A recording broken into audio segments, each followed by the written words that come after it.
I really like to be outside a lot, so that was a plus.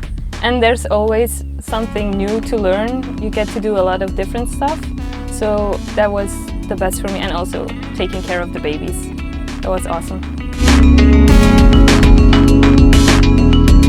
I love the group of volunteers, and also working with the baby monkeys is fun.